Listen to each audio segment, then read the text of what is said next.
começa uma empresa? Todo mundo aqui que faz parte já teve uma empresa. Como começa uma empresa? As pessoas com esse interesse. Ótimo. Mesmo para quem é empresário individual, ele nunca vai começar sozinho. Com a morte de alguém. Pode ser com a morte de alguém. Verdade. Excelente colocação. E aí, eu vou usar esse exemplo, para a gente olhar, não vou te matar. Mas eu falo, olha, eu gostei dessa colocação. Às vezes a empresa, ela faz parte da vontade de alguém da família e alguém, honrando esse sonho, vai querer dar continuidade. Então, vamos supor que sejam 2 sócios, que provavelmente vai ser parente dessa pessoa que acabou falecendo. Então, ele recebe esse presente para dar continuidade no serviço. Daí eu vou aproveitar uma data falando para os sócios. Então, o nosso trabalho hoje, a gente vai olhar para as empresas familiares. Sejam aquelas que tenham começado com o intuito de 2 irmãos, 2 parentes, marido e mulher, seja que a empresa tenha nascido de um falecimento. Então, o que Bert vai nos orientar? A primeira coisa, quando a sociedade começa, é importante a gente saber de verdade se os sócios querem ser sócios. Ou a gente vai dar continuidade no sonho de alguém. Por quê? Porque se isso não fizer sentido para os sócios, a empresa não tem força. Ela vira um grande encargo. Ela é pesada para os sócios. Isso faz sentido para vocês também? Sim. E aí, o que vai acontecer? E de que maneira que a empresa ela vai demonstrar que isso é um peso para a família? Porque vai ter desentendimentos aqui. Não raro, alguém que vai ficar doente. Se não são os próprios sócios a adoecerem, podem ser os funcionários. Ah, Cláudia, mas a gente está na fase do Covid, da febre amarela, da catapora. Acontece dos funcionários adoecerem. Acontece é uma coisa. Frequentemente os funcionários adoecem, ou de repente não é exatamente um adoecimento. Entra um funcionário, fica 1 mês, sai. Entra outro, fica 2 meses, sai. Vai outro lá, se candidata, não gostei. Isso é um grande termômetro. Quando há algo aqui na origem. Outro termômetro são as vendas que caem. E o que representa as vendas? O dinheiro.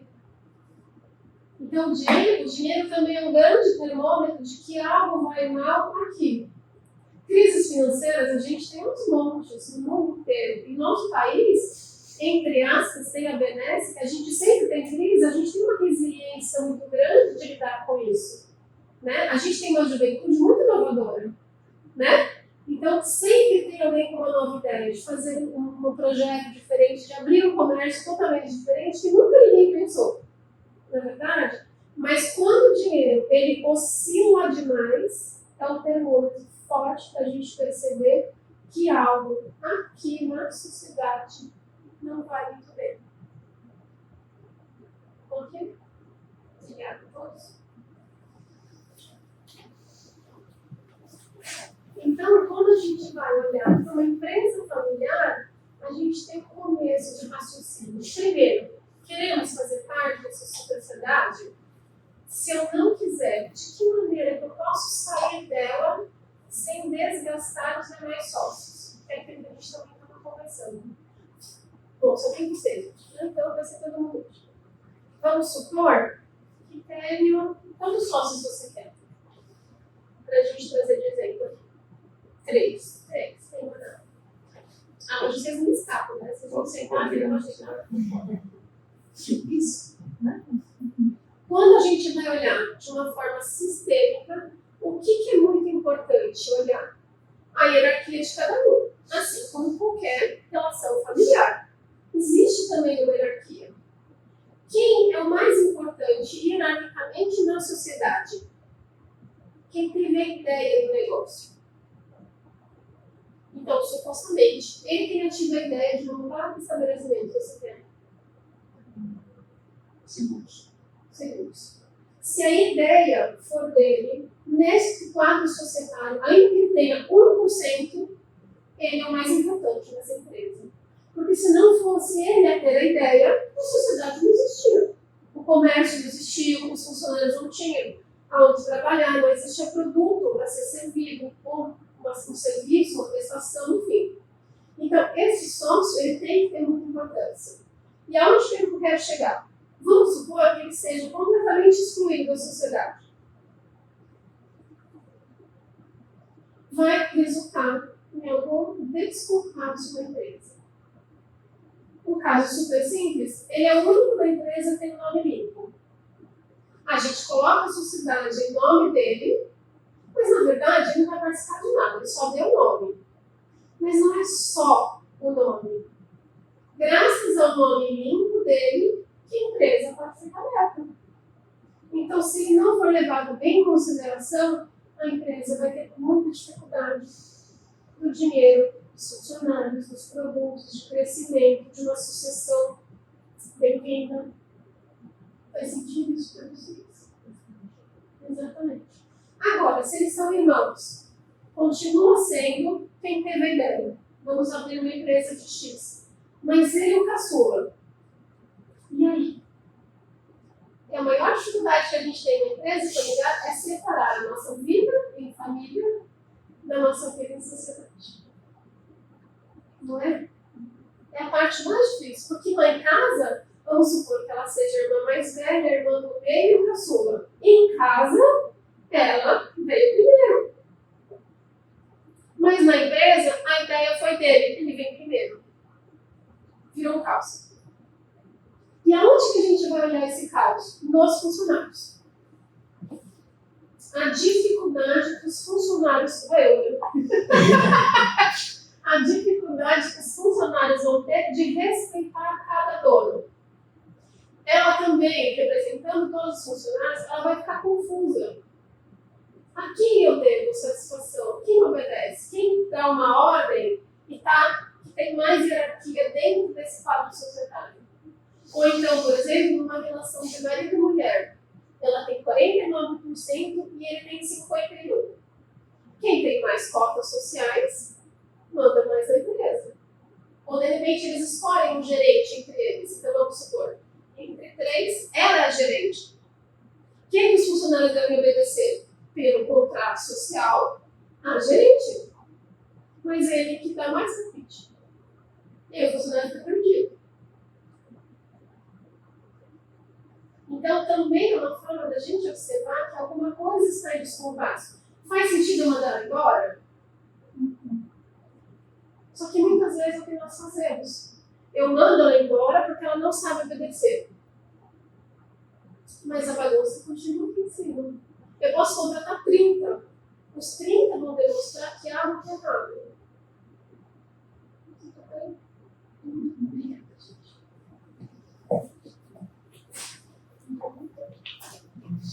Então, assim, o nome social, o nome da sociedade, ele é importante para a gente saber quem teve a ideia, se aquela pessoa faz parte, ela é salutar, ela teve ideia do negócio, ou não. O nome dela não aparece nada, tem um sócio oculto, ou então, de repente, tem alguém que injeta o dinheiro, mas que não faz nada na sociedade, só entra com capital. Não é só no sentido de apenas, unicamente isso, mas assim, a participação dele é fundamental.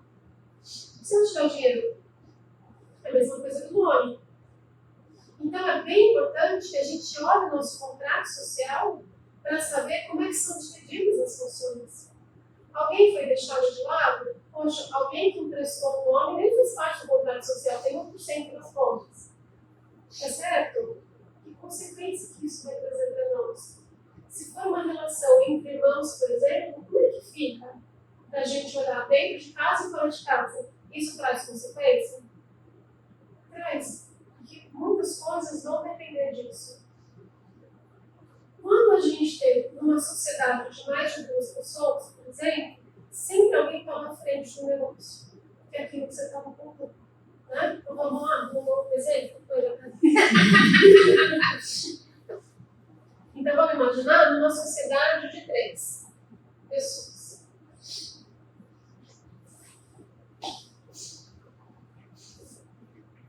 Ou porque eles combinaram, ou porque é mais fácil para um deles, vai tomar iniciativa. Ela literalmente dá um passo à frente da empresa. Ela vai comandar os funcionários, ela tem mais competência diante do mercado consumidor, ela consegue conversar mais com o público, não importa. Tem sempre alguém que tem uma habilidade a mais, certo? Se for uma questão familiar, é bem importante que a gente deixe claro qual é a função dessa pessoa. Por quê? Porque a hora que a gente sai do trabalho, estamos nós três sentando na mesma mesa. Somos da mesma família. Pode ser mãe e filhos, pode ser marido e esposa, e cunhado, enfim, inúmeras relações das quais a gente conhece. É necessário que ela também ganhe mais do que os outros. E que isso fique claro se ela trabalha muito mais do que os outros. Por quê? Porque às vezes cada um tem 33% da sociedade. Mas ela vai todo santo dia, ela que dá cara a tapa, ela que compra os produtos, ela que fica no mercado. E eles? A gente faz uma parte que sobra. Mas a gente ganha igual. Isso é desequilibrado. E como é que a gente pode equilibrar? Financeiramente é uma opção. Ou então a gente vai dividir funções muito bem claras para que cada uma também saiba a sua parte na sociedade. Porque senão, se eu trabalhar para sustentá-las, não raro elas ficam doentes. Elas não querem mais trabalhar, a vida se incomoda. Porque ela também sabe que não é merecedora de alguma coisa. E quando a gente vai falar de parentes, uma coisa bem curiosa, que eu queria deixar uma sementinha aqui na mente de todos, Bert Hellinger faz muitas dinâmicas sobre as empresas. E não se sabe ainda a razão disso, mas ele percebe que quando um cunhado, por exemplo, é incluído na sociedade, existe um desequilíbrio entre todos. Mas se for uma cunhada, tem diferença? Pior que tem. E Bert não descobriu até hoje o que isso ocasiona. Mas ele percebe que quando um homem que não é da família, ele é incluído numa sociedade familiar, ele desequilibra o sistema. E mulher não? Mulher não. Mas isso só sendo cunhado ou sendo qualquer outro membro que não seja da família? Bert observou muito a figura do cunhado. Tá. Mesmo que ele entenda, que ele seja um expert, quando ele era colocado no campo das constelações, quando olhava-se, por meio das constelações familiares, a inclusão desse cunhado desequilibrava a família. Então, às vezes, era melhor ensinar a sociedade e abrir em outros formatos do que tentar incluir mais uma pessoa para alavancar a empresa, por exemplo. Mas a inclusão do cunhado na sociedade já existe, não que no caso dela, que já era esposo e cunhado. Quando forma, quando inicialmente é uma pessoa e o cunhado, não tinha. E é bem curioso que ele coloca isso nos livros, ele não sabe por quê. Mas quando no decorrer da empresa o cunhado era incluído, a empresa desequilibrou. Estranho, mas é curioso que a gente observa. Se olhar desse lado, o que acontece? Muitas vezes o casal, quando eles falam, o cunhado entra, Obrigada, gente. muitas vezes eu acho que ele tem a ganância de pegar aquilo para ele. Então, a parentesco, muitas vezes, por trás disso, é a ganância do cunhado de estar ali, ele se impõe mais que ele é homem. Quando ele se impor, ele acha que ele tem a minha esposa, ela está na empresa, nós mandamos mais que todos. Então ele quer se impor a mais aqui. Então isso eu acho que traz um desequilíbrio por causa disso. Não sei. Se Bert não sabe, eu não sei. Eu acho que a maioria que acontece é que quando está a mulher e entra o esposo, aquilo já começa a tumultuar. Por quê? Porque eu sempre vi dessa maneira, e eu tive conheci uma pessoa que aconteceu isso, ela colocou o esposo lá, dentro dessa empresa, que era da família dela, a mãe faleceu e ficou essa. Quando ele entrou, começou a desavença. E ele achando que ele manda mais, porque tem ele e a esposa. Então, foi junto, nós mandamos mais crianças. Então, ele se impôs mais e começou a atrapalhar tudo. Eu acho assim que, para ser algo mais universal, quanto na Alemanha, né, para ter observado isso, eu fico pensando nas tradições, tanto orientais quanto na católica em si. Quando a mulher casa, ela sai daquela família, agora você pertence à família do marido. O marido nunca entra na família do que casou. É a mulher que sai e entra na outra família. Se você está numa empresa familiar, que é uma empresa por afinidade, que tem um tronco familiar de antepassados, mesmo a minha, você está colocando como se você colocasse agora duas famílias diferentes. Porque não é cunhado dela, ela que deixou de ser daquela família, ela que tem sido retirada da sociedade e abrir uma empresa B no mesmo segmento, com ajuda, não importa, junto com seu marido, seguindo para ela. Né? Eu acho que tem essa essência de um porquê místico, mas acontece há milhares de anos isso. Né? No casamento, a mulher sai daquela família, mas onde veio. E também tem elementos de ganância, tem várias situações que... Porque eu acho que o machismo vai eliminar mais, entendeu? Eu acho que quando, não digo isso, não é regra, mas quando o homem, ele entra numa empresa, já está constituída, já está ali, quando ele entra, que a esposa já está dentro, então ele se acha-se o máximo. Então, somos dono. Então, aí o negócio cresce. Aí acho que começa a desavença. Quando isso já aconteceu uma vez na minha casa. Quando a gente estava, somos mulheres, né? Éramos 5 mulheres. Né? E quando a minha irmã casou, o marido dela achou que era o dono da casa. Ele achou que era tudo mulher e mulher, que não tem. Então, quando ele começou a se impor, minha mãe falou assim: aqui em casa, quem canta de gala aqui dentro sou eu. Aqui não tem homem nenhum, não vai vir ninguém para querer mandar na gente, que eu queria dar ordem a Deus. E aí, o que aconteceu? Ele simplesmente se recuou. Se recuaram, né? Porque a minha irmã foi. Então. Aí ela é retirada. Ela recuou, foi jurando ele. Aí veio o esposo. E aí também tem outra dinâmica por trás disso, se a gente for observar. Uma das maiores dificuldades de quando a gente se casa é desvincular da família de origem. Que isso também vai refletir na empresa. Então, por exemplo, temos uma coisa que fica mais fácil. Se supostamente a gente está casado. Se nós duas somos sócias, e eu me caso, que eu vou trocar com sócia, e a gente se casa, se ela for minha mãe, por exemplo, uma das maiores dificuldades de quando nós nos casamos é me desvincular da minha família de origem para que nós tenhamos privacidade, intimidade, saibamos fazer as novas regras do nosso relacionamento, porque aqui inicia uma nova família. Não quer dizer que a gente vai fazer um muro, nunca mais vou vê-la, eu preciso morar em outra cidade, não é nada desse sentido. Mas é necessário um certo rompimento. Agora, imagina a dificuldade se nós duas somos sócios. Não tem como isso não sofrer reflexos na empresa. Então, por isso que eu acho importante a gente olhar as outras dinâmicas que estão por trás de tudo isso, para que a nossa empresa continue sendo próspera.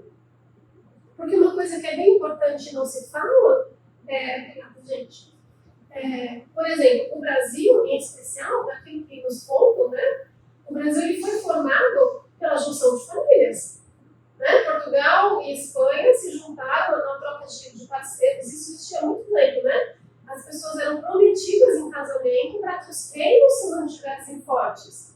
Ah, mas é primo, mas não gosta, 15 anos mais velho, não interessa. Para que a gente fique mais forte, fazemos essas promessas. Né? Então, assim, o nosso país ele tem isso muito enraizado.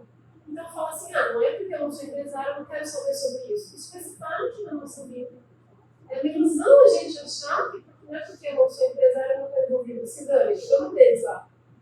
Mas se não tiver empresário, eu não tenho trabalho.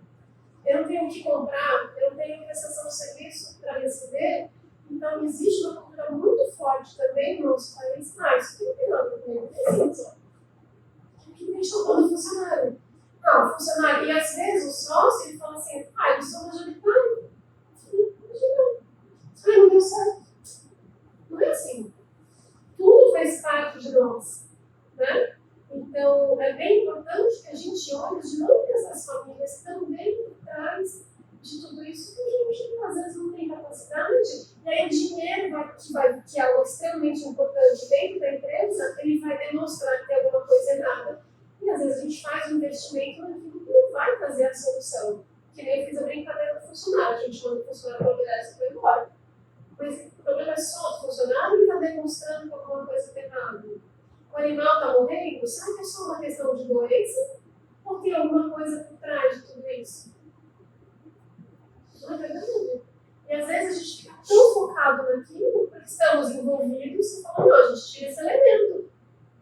Vamos fazer a venda online. Mas o problema é só a inovação? Como é que nós olhamos para a inovação? Que isso é um exercício super importante para todos nós. Digo por mim também. Eu lembro que uma vez, eu sei lá quantos anos eu tinha, e minha mãe comprou um videocassete. E aí, quando o produto super bonito, estava bem na moda, não sei o que e tal, e minha mãe pegava no controle e falava assim, onde eu mexo para ligar? Do nada. O primeiro passo. E ela ficava brava porque eu e minha irmã, muito pequenas, a gente conseguia gravar um programa de televisão. E ela não conseguia ver aquilo que ela queria. E hoje a internet, ela é um mistério novo. E hoje a inteligência artificial está vindo, você fala, nem me acostumei com o Instagram, com rede social, agora tem inteligência artificial, a maior coisa da inteligência natural, agora tem artificial, dá conta. E se eu não me adaptar? E se eu não estiver pronta para a inovação? E a inovação, ela também acontece dentro da nossa família. Se a gente está numa sucessão empresarial, por exemplo, que ela acontece por naturalidade, é aquilo que você falou. Eu fiz o meu trabalho, eu criei a minha empresa, um império, vou deixar para quem? Quem tem habilidade na minha família para dar continuidade? E pode acontecer de ninguém na minha família querer aquilo. E aí, como é que eu encerro a empresa? Eu estou pronta para encerrar a empresa?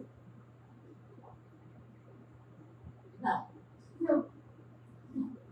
E é possível que, por não aceitar a morte da empresa, eu prefiro ir falindo, vou perdendo dinheiro, vou me cansando, vou adoecendo, não vou conseguir novos clientes. O problema é do mercado? O problema é. E às vezes eu tenho alguém que sucede. Puxa, não tem perfil.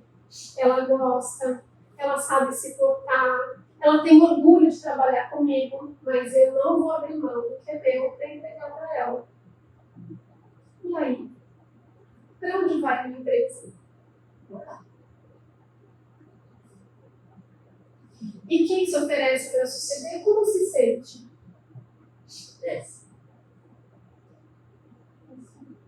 Então ela chega na empresa com maior boa vontade, trazendo várias inovações, com novas ideias, e ela vai falar assim, aqui não.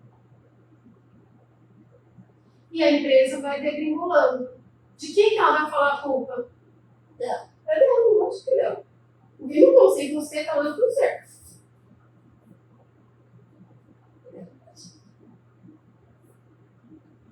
Então é importante que a gente olhe também para as nossas relações. Quem que eu tenho condições de suceder? Eu estou pronta para entregar? Como é que a gente pode perceber? Com pequenas atitudes. Numa simples delegação. Eu consigo delegar uma função para ela? Ou então não, só eu sei fazer essa prova. Só eu sei fazer desse jeito. Assim dá certo. O comércio é assim porque eu fico no balcão. Eu que converso com quem compra, a pessoa só compra graças a mim. Tem várias atitudes dentro do comércio. O quanto que eu consigo delegar uma pequena atividade para alguém. Pode ser um funcionário, pode ser um parente, pode ser qualquer coisa. E isso vai demonstrar como eu estou pronta ou não para suceder a minha empresa e quais são as minhas limitações. Quais são as capacidades que ela também precisa adquirir para estar no meu lugar. Você está falando isso, me veio uma coisa na mente, que é a grande diferença entre ser autônomo e ter uma empresa. Sim.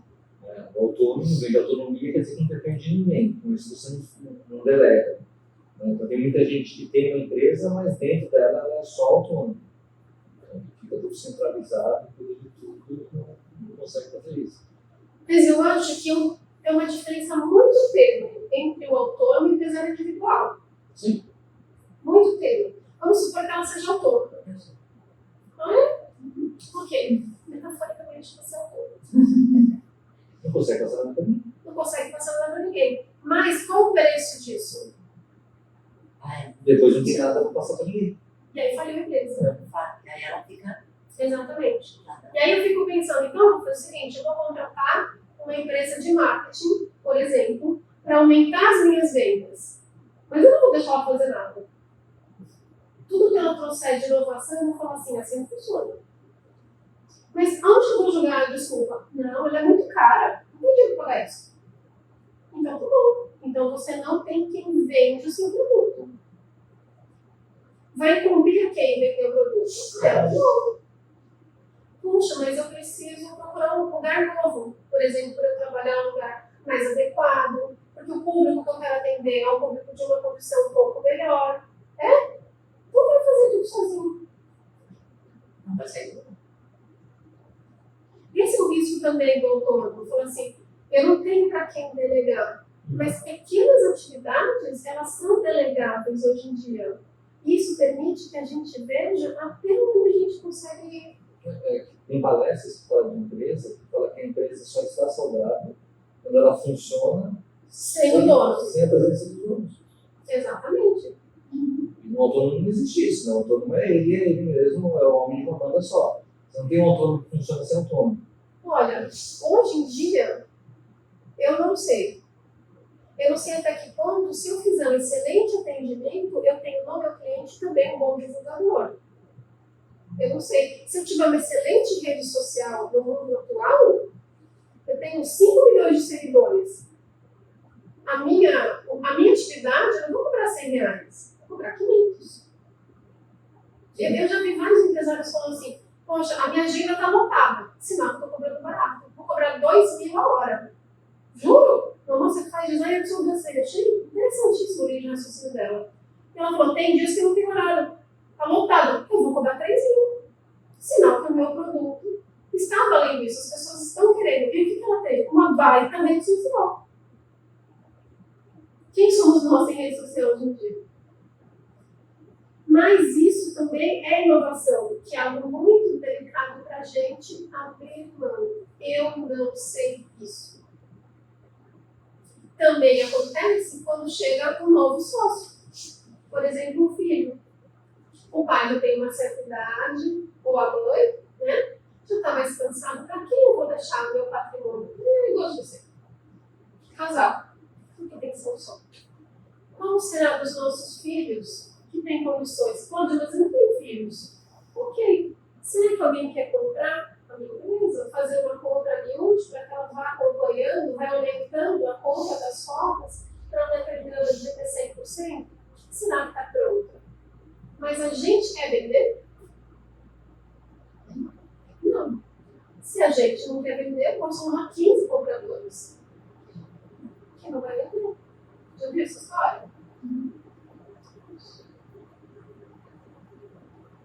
Então, às vezes a minha cota vale R$1.000. Se alguém me oferecer 10.000, pagou tudo. Se você está oferecendo 10, eu quero 29. E assim por diante. E se a empresa vai perdendo a força de trabalho, a culpa é do governo, é do imposto, é dos funcionários. Aí a gente cumpra, né? Quem colocar a responsabilidade. O que eu trago aqui é que a gente olhar a origem do mecanismo. Ok?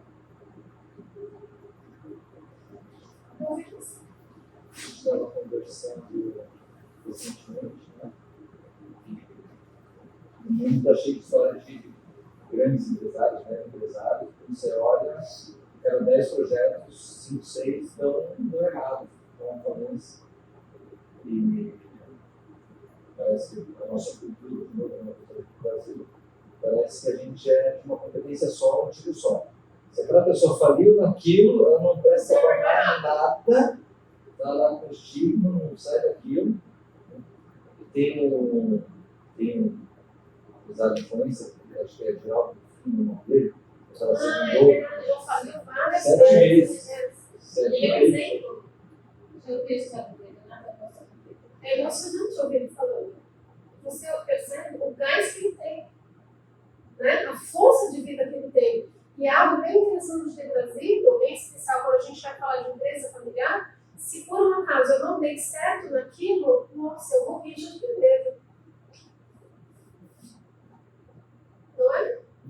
E é assim? Será que é verdade? Quando a gente tem, por exemplo, uma constelação familiar que alguém da família está doente, não raro, alguém adoece junto, porque o amor é tão grande, né, que se oferece para morrer junto, eu quero adoecer junto sem perceber.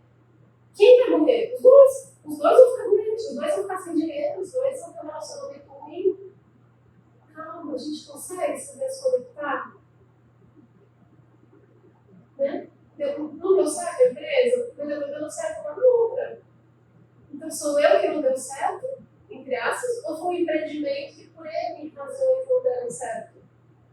E dentro de uma empresa existem inúmeras pastas para a gente retirar. Não é? E é pesado para o administrador dar conta de tudo. Né? Assim como pai ou mãe, a gente tem N funções. Dá para ser perfeito? Mas o que os filhos querem dos pais? A perfeição. Minha mãe não me deu isso. Minha mãe falhou naquilo, meu pai aquilo outro. Será? Então a gente também, como funcionário, de que forma que eu olho o meu empregador? Eu estou exigindo algo que ele tenha competência ou de repente não está tendo? Porque o funcionário ele não tem noção de como é difícil ser empresário. É muito difícil. Basta, às vezes, uma ação trabalhista, você quebra a empresa inteira. E você vai ter que pôr na mão um monte de gente, isso é um machismo. Né? Impostos, dívidas, um sonho que se desfaz. Pode acontecer? Pode. Mas quem somos nós diante desse sonho? Eu sou a empresa ou eu faço parte da empresa? Eu acho isso bem importante porque a gente também olha. E todo mundo aqui é empresário. Eu faço o meu melhor pela minha empresa, mas eu sou ela? E se eu morrer? O que vai acontecer com ela? Eu estou pronta para olhar para além disso? A gente tem muitas dinâmicas por trás das empresas que a constelação não pode auxiliar, que várias coisas sejam preventivas antes de chegar nesse ponto. Tudo bem? Perguntas? Também. Eu estava comentando, acho que faz ideia de hoje. Eu gosto mais do nome tradicional, né? Eu não falo de reposicionamento. Acho que tira muito a mística do trabalho.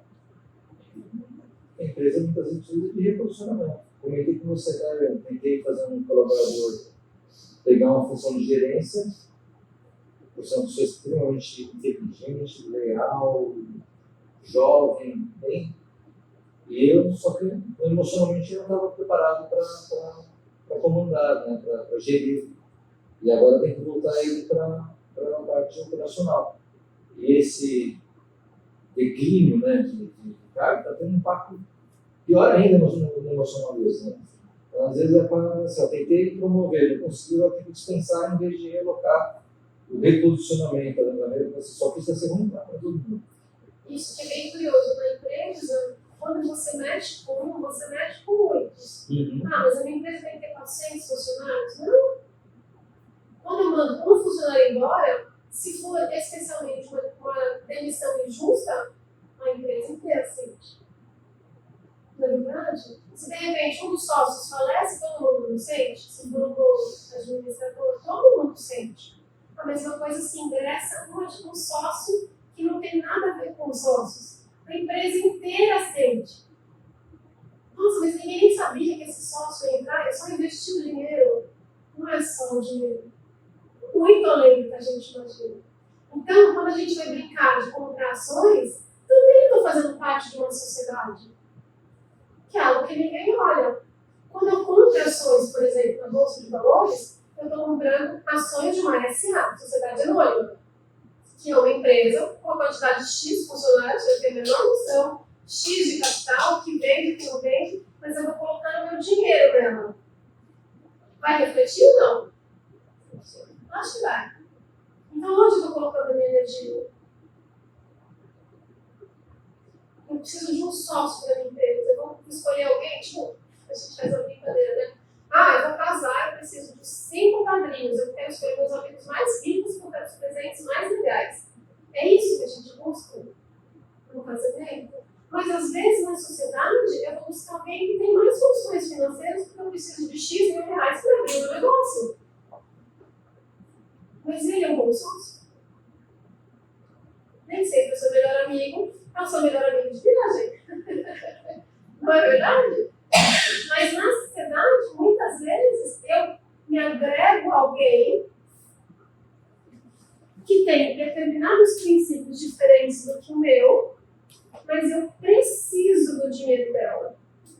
Só que a gente está aqui, ó. Ela sabendo que eu só quero dela o dinheiro, o que ela vai fazer? Vai trabalhar você. Minha parte eu já fiz.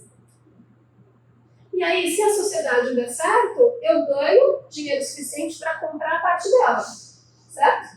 O que eu estou fazendo? Obrigada, escolhe você, comprei a sua parte. E aí? Como é que fica a nossa relação?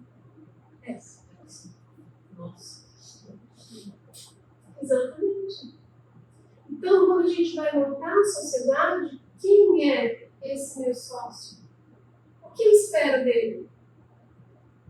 Eu preciso dele só pelo capital. Que fique claro isso. Sócio investidor. Né? Um fundo de investimentos, uma coisa mais robusta. Não tem problema. Mas a gente tem que ter o mesmo horizonte.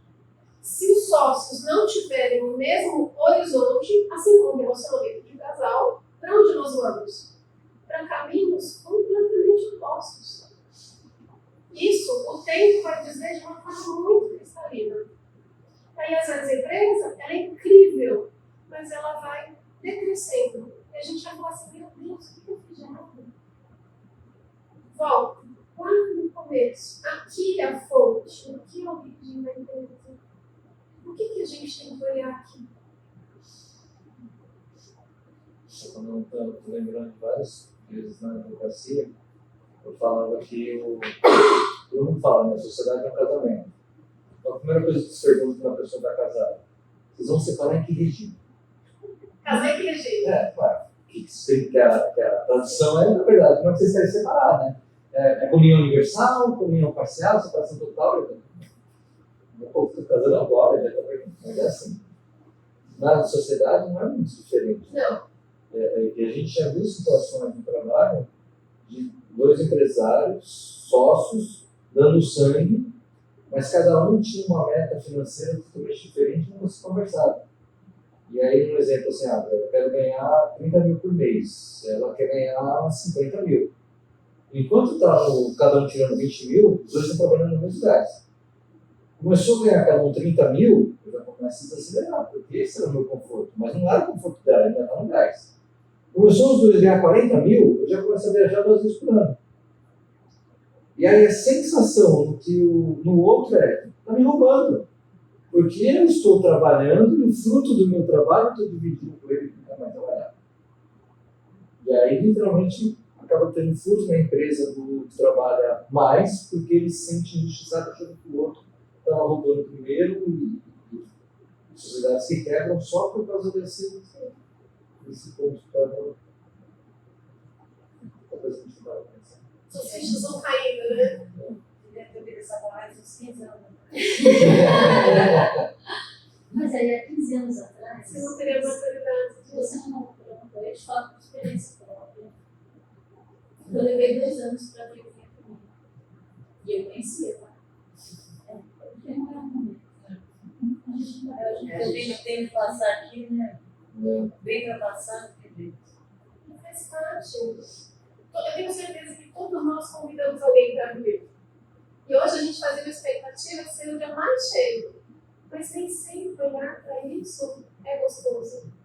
Então, hoje tem jogo. Hoje eu não vou no encontro.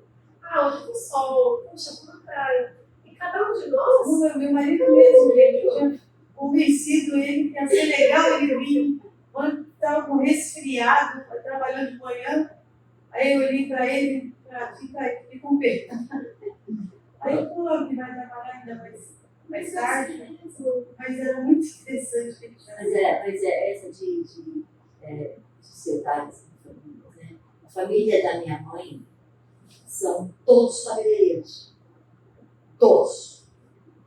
Começaram, meu pai veio e começou a trazer meu tio, que ensinou barbeiro para eles. Aí eles casaram, pegaram as esposas que viraram cabeleireiras. E começaram. Os filhos começaram a ser todos barbeiros, todos têm salão. Minas, no bairro, é só da minha família. Só deles. E é muito interessante assim, são todos muito espalhados e ninguém tem. Todos trabalham pra caramba, mas ninguém não sobrevive. Não tem nada. Os salões começaram, o meu tio, por exemplo, os filhos deles, ele ensinou, ele tem 12 filhos. As meninas eram todas cabeleireiras e manicures, os meninos todos barbeiros. Aí eles foram ficando, aí o que aconteceu? O filho mais velho tomou a posse do salão do pai, que começou a trabalhar. Os outros começaram a montar um salão. E começaram a montar salão, não é um salão aqui, outro no bairro seguinte, não. É um aqui, outro na esquina, outro na outra esquina lá, outro na esquina aqui, outro na esquina. Concorrente direto. São todos espalhados. Aí você fala assim, quem é que tem um salão mais cheio? Todos. Todos. Você pode chegar na porta, quando você vê ele vazio, porque é hora do almoço, mas chegou uma certa hora, você pode passar na frente de todos eles, e todos eles estão cheios. São bons profissionais. As mulheres eram manicure, mas não ficaram muito tempo, logo começaram a sair e acabar. A minha tia, tinha os dois, tinha a menina e mais 2 rapazes. O mais velho começou no salão, cortando o cabelo com meu tio e tal, e começou a querer renovar o salão. Meu tio não aceitou. Então você vai trabalhar com o seu tio. Mandou lá pro meu outro tio, porque comigo não dá certo. Você está querendo mexer aqui não vai. Pô, mandou ele pra lá. Quando chegou lá, ele começou a trabalhar, ela começou a querer movimentar, mudar aquilo ali. Meu tio, não, aqui tu não mexe. Bora pro teu pai. Bora. Ele se encheu. Não quero saber disso. Meu tio achou isso muito. Ele desrespeitou. Não quero. Minha prima falou, Deus me livre, aquela profissão. Você tá louco se fosse marcando aí, tudo mexendo. Pô, nada. Ela não quis. O mais novo, nem pensar que eu entro aí. O meu tio, meu pai ensinando, mas nem pensar. Eu não. Você vai ter que aprender o Japão. Japão. Bem longe. Foi pro Japão, passou mal, para a minha tia aqui, e ele calado, sofrendo lá, lutando que não doido, fazendo. A mulher que foi com ele, dispensou ele ficou perdido naquele mundo lá, não sabia falar. Até que foi na mãe. A mãe caladinha, juntou dinheiro, mandou dinheiro para ele ir embora. Ele veio. Chegou aqui, começou a trabalhar. Não quero saber de salão. Não foi. Da parte do meu tio, Dos filhos nem muito são. Mas todos nós que somos mais velhos, chegamos primeiro, todos da família. Todos. Só não entrou mesmo os mais novos. E viu que tinha muita briga, muita desavença, muito titio. Então, na minha casa são 4 mulheres. Eu e minha irmã mais nova entramos. Eu gostei muito disso. Que é algo que se repete também nas dinâmicas das empresas familiares. Quando eu tenho um tipo de negócio, vamos supor padaria, que é algo exigente. Todas as empresas têm as suas exigências, mas eu vou dar o exemplo da padaria, porque eu tenho que acordar super cedo, não participo das festas de família, dos encontros, porque é uma atividade exigente. Via de regra, o que o filho vai falar? Trabalhar aqui? Não me importa. Ele está falando da empresa ou ele está falando da ausência do pai na família? Da ausência do pai na família. A gente tem que experimentar. Não tem problema se para você for diferente. Não tem problema. Não, eu noto assim, parece que é diferente. Não tem problema. Existem várias dinâmicas, não necessariamente todo mundo é igual. Mas algo que ela conta ficou bem cristalino. Alguém começou com um valor de beleza, os filhos mais velhos seguiram, porque era algo que se passava. Eu posso ensinar, se meu pai consegue sustentar a família, eu vou fazer a mesma coisa. Ela também trabalha e sustenta a família, não foi isso? É. Quem vem depois vai falar assim, essa bagunça, um se intrometendo na vida do outro, eu não quero salão. Vou vender celular. A questão é o trabalho ou que, na verdade, a pessoa está falando assim, eu não quero essa confusão para mim. Porque o trabalho, ele é a manifestação de algo.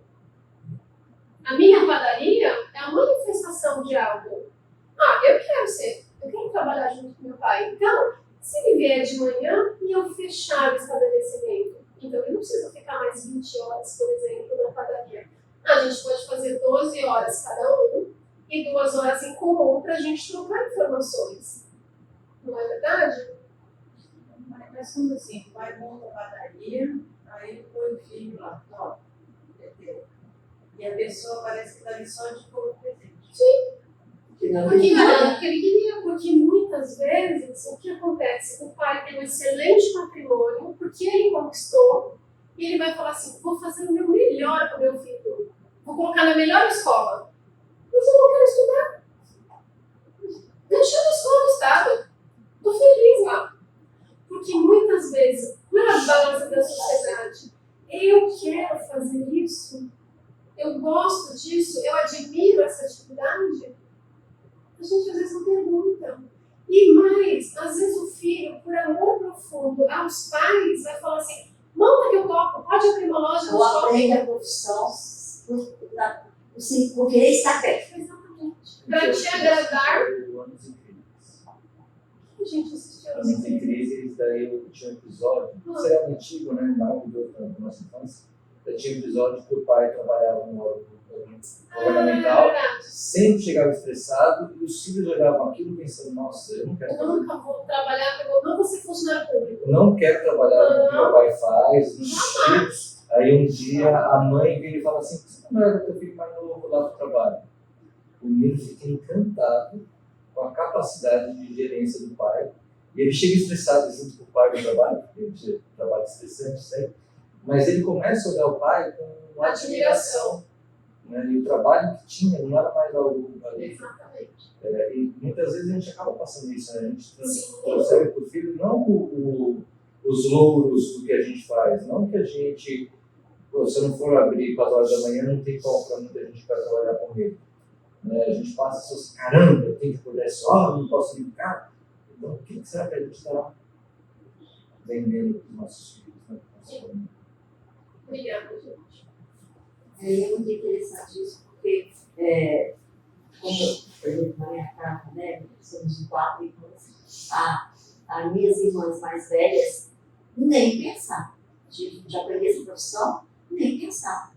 E eu, vendo agora do outro lado, muitas vezes eu levava a comida para minha mãe, e chegava lá e eles estavam muito cheio. O que eu fazia? Eu pequenininha. Vou ajudar. Eu vou ajudar para ela sair mais rápido. Pra E eu- ficar mais comigo. E eu acabei, muitas vezes, me chamando para ela. Então, já fez, pode ir embora. Nossa, eu ia para casa assustada. Podia ter ficado mais. E eu fui a que mais aprendi mais cedo, novinha, com 12, 13, com 10 anos, eu já fazia nada. Então, aquilo, meu pai achava o máximo. E falou para minhas irmãs mais velhas, ou vocês aprendem a profissão, ou vocês não vão sair de casa para trabalhar em outro lugar. Vão aprender corte de costura, não vou. Eu aprendo corte de costura, não vou aprender. Qualquer coisa menos isso. Menos isso. Então, aí o que aconteceu? Eu acabei saindo, aonde a minha mãe estava junto. Né? Onde ela ia, aquilo fazendo, estava junto. Você quer? Vamos lá comigo? Vamos. Eu estava sempre com ela, né? E a caçula, por ver, eu ia, ela acabou indo. Que era uma coisa que começou a pegar junto de uma coisa dela, né? Então, muita coisa agora eu vejo assim que esse apego dela de fazer, de ter essa função, foi em relação de estar junto com a gente. Né? Ela viu perto muito da mãe e também quer estar junto. Então, ela acabou aprendendo. As outras duas, foi muito. Aqui eu vou aprender, eu tenho em casa, numa boa, assistindo televisão, dormir até hora, vou ficar saindo cedo, falar, não, deixa elas duas. Tudo bem, O ok. dinheiro vai chegar fácil do mesmo jeito. Chegava, né? Para elas sempre foram muito mais fácil, porque elas, eu quero ganhar um tênis. Aí meu pai, vocês não estão fazendo nada pelo tênis.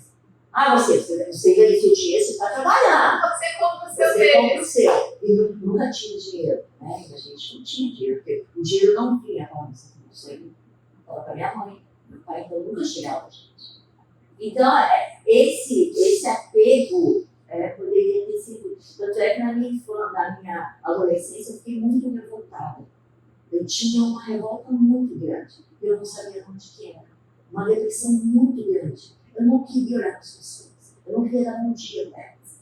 Eu tinha que trabalhar, focar ali e sair. Se falasse muito comigo, eu me irritava.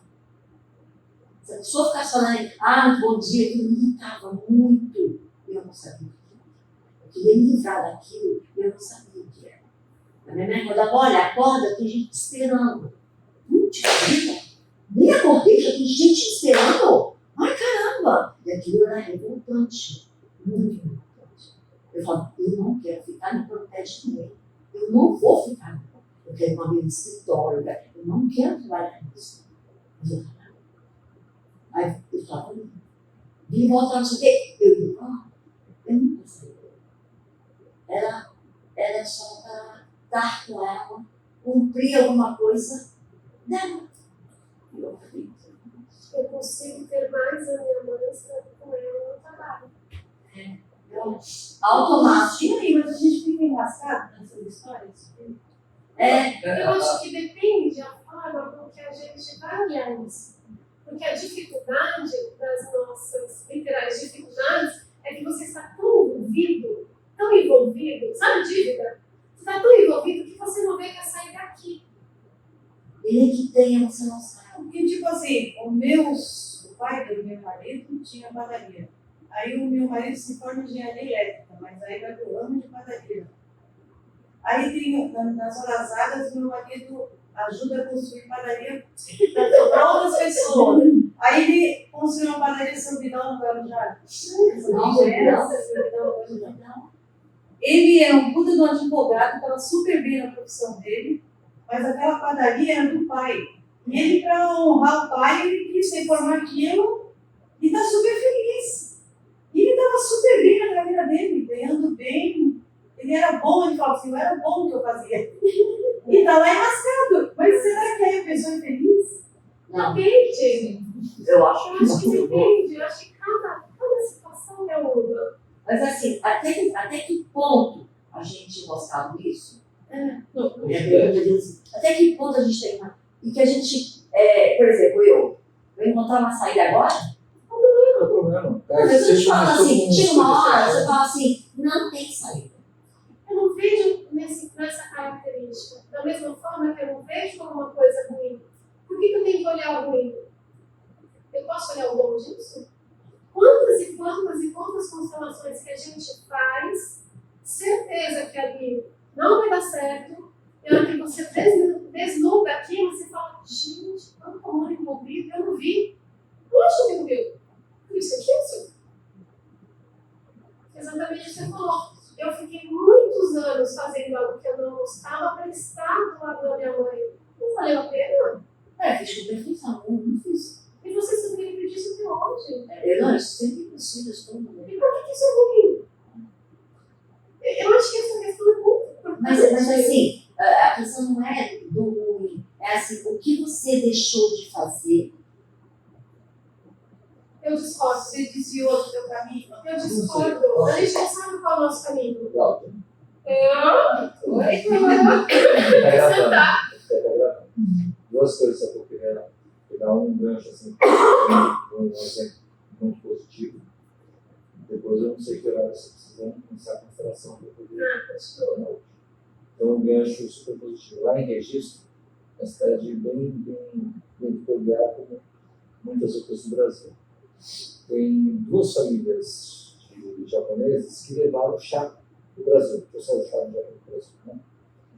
E então, acho que na terceira ou quarta geração, na família, cultivando chá. E teve um campeonato de qualidade de chá, e eles ficaram uma chamada, né? Primeiro e a Maia em segundo lugar. Então, eu acho que quando a gente fala de constelação familiar, isso que você abordou várias vezes conosco, é assim, será que a nossa empresa familiar ela tem a capacidade de passar de 100 anos, porque está dando 100 anos essas duas empresas, passar de 100 anos, chegar na quarta geração e dá para ser isso de forma não sem perrengue, porque tudo tem perrengue, mas de forma saudável, de forma assim, existe muitas coisas que a gente tem que ter muito cuidado que a gente compra. Você tem que fazer aquilo que você ama, mentira. Você tem que amar o que você faz. Você vai varrer o chão, faça com amor, porque aquilo tem uma função. Porque senão você vai falar, só vou fazer o que eu amo. Aquele dia que você colocou com mau humor, um cliente foi mal educado, não amo mais, não quero fazer, abandona, larga, e aí nada sobrevive a 5 anos. A 10 anos é uma crise. Então a gente tem que se dedicar, e eu acho que a visão ali dos princípios que você trouxe aqui muito, pode me corrigir se tiver uma preocupação equivocada, mostra isso. A empresa que hoje existe com a gente tem capacidade, potencial de nossos netos ou bisnetos darem continuidade, seguindo inovação e tradição, né? Você apontou muitos anos exemplos mais novos, né? Não sei se seria certo. São princípios muito importantes. Mas eu, voltando, eu não vejo como algo negativo. Eu saí do meu caminho. Qual era o meu caminho? Será que era esse o meu caminho? Graças aos meus pais, eu estou dando continuidade a uma empresa frutífera? E se eu fizer aquilo por amor, por admiração? E se eu aprender a amar aquilo que a minha família faz?